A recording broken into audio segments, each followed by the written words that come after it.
Nais nyo bang manghiram ng pera sa GCash pero di nyo alam kung naka-unlock ang inyong G-Loan? At alam nyo rin ba ang mga paraan kung paano tayo mag-unlock at magamit natin ang ating features na ito? So ngayon tuturo ko sa inyo kung paano tayo mag-unlock at magamit natin ang G-Loan sa maximum na paraan para makahiram tayo ng pera sa GCash.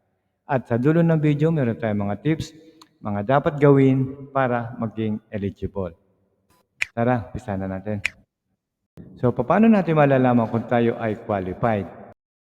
May mga paraan tayo na dapat sundin upang ma-unlock natin ang ating G-Loan.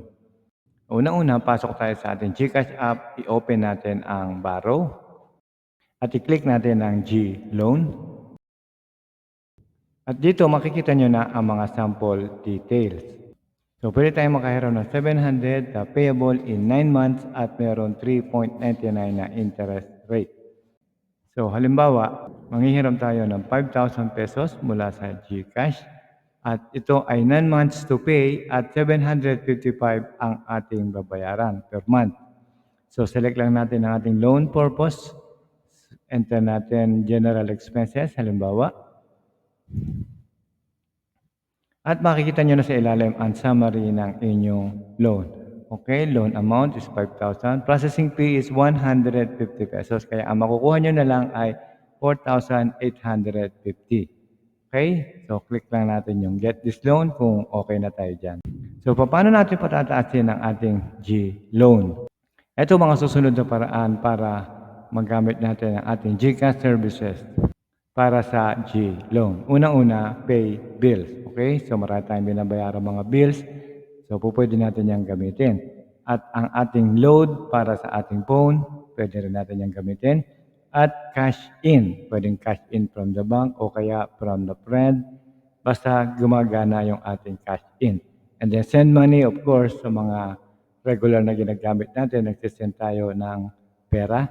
And then itong last two, yung G-Insure at saka G-Invest, yan po yung pinakamadali nyong magagawa. Kasi tig 100 pesos lang po ang kailangan nyo na minimum investment para dyan sa dalawa na yan. So 100 sa G-Insure at 100 sa G-Invest. At pasok na kayo dito sa ating G-Loan. Okay?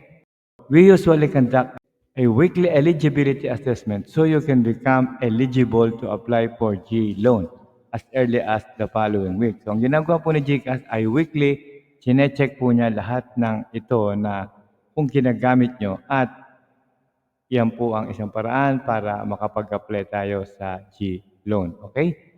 So, next.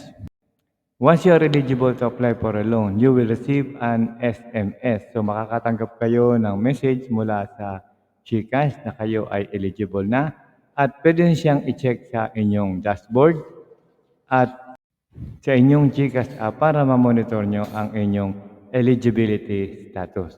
Okay, so hanggang dito na lang at kung meron pa kayong mga katanungan, huwag nyo lang pong kalimutan na mag-comment sa baba at sasagutin po natin yan.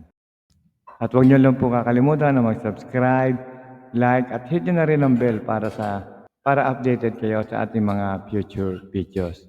At mula po sa Promag TV, maraming salamat po muli and God bless.